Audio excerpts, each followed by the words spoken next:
Let's talk about the materials that you'll need to create this project. The first thing that you'll need is your pattern. It will be available in a PDF that you can print off so that you have the instructions with you. It also includes the pattern for the sampler. Next, you're going to need a hoop.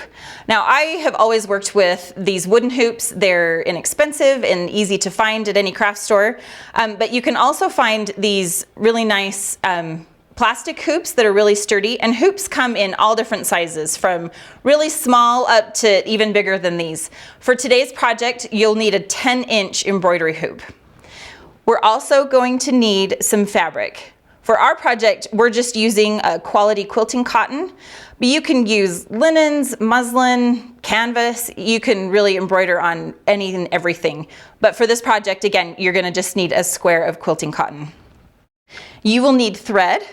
I love embroidery floss because you have the flexibility of different strands. You can add strands to make your lines thicker. You can remove strands to make it thinner and add finer detail.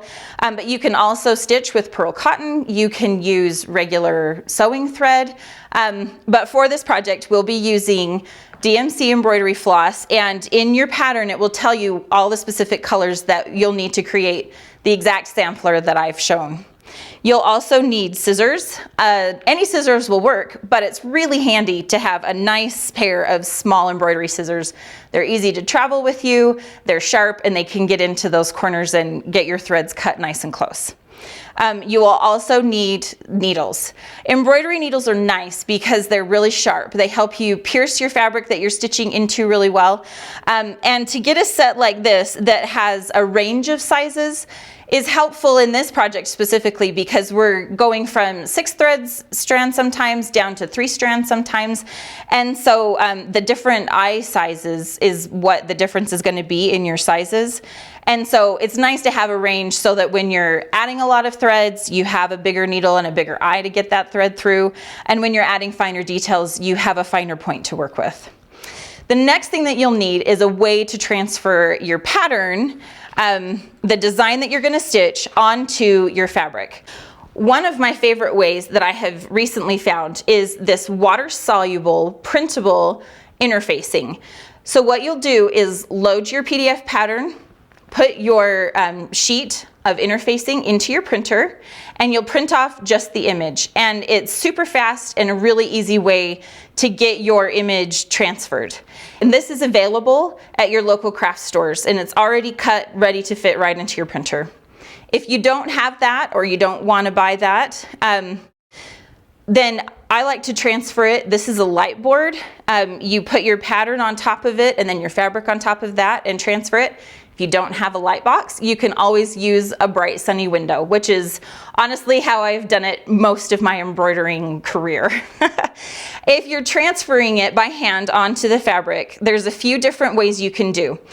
Sometimes I like to transfer with just a plain mechanical pencil. The lead is really fine, it makes it really easy, plus it's usually easy to find one around my house. The problem with pencils is it doesn't erase. So if you're going to do that, I would trace just inside of the pattern that you're transferring because you want to be able to stitch over it and make sure that you're hiding all of your pencil marks. So that's the one downfall of the pencils. They're cheap and convenient, but you can't erase. Another option is a water-soluble marking pen. Now these are nice because once you're done with your project, you just get it wet and all the markings disappear. So if you have stray marks or you didn't stitch quite over the line, this one's really handy.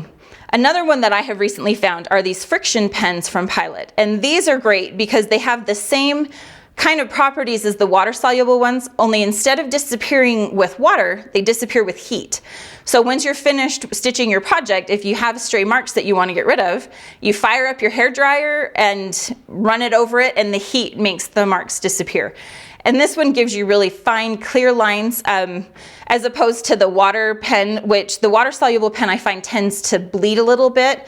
So your lines are going to look a little wider than maybe you necessarily want. So especially when you're adding really super fine detail, the friction pen would be awesome because it has a really super fine tip. Now, some things that are handy but not absolutely required for this project are felt. I like to back a lot of my embroidery projects with felt. What this does is it keeps the back side of your pattern from showing through your fabric, especially when you're working on a project with white fabric like we are with this one, or a really light background fabric. The felt gives you an extra layer between your front stitches that you want to see and your back stitches that you don't.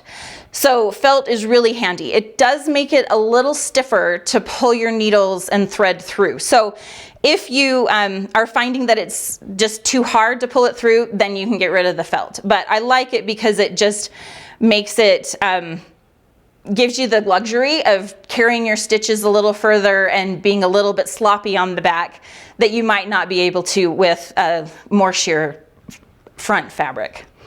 Another thing that's really handy, not required, because as I recently heard someone say, they thread their needles with spit and determination, but a needle threader is a lifesaver, especially on a project like this where we're using lots of different colors of thread and you're going to be threading your needles over and over again. A needle threader is a fantastic way, and I'll show you how to use that in our preparation section. And the last thing that's also really handy but not required is, this is called a needle minder. It's just a little fabric covered button with a magnet on the back, and there's a washer so that you can attach it to your hoop, and it just keeps your needles from running away from you. If you're in between threads or you have to set down your stitching for a minute, it gives you a place to rest your needles and not have to worry about it. So now that we have all materials together, we're going to show you how to prepare your hoop for stitching.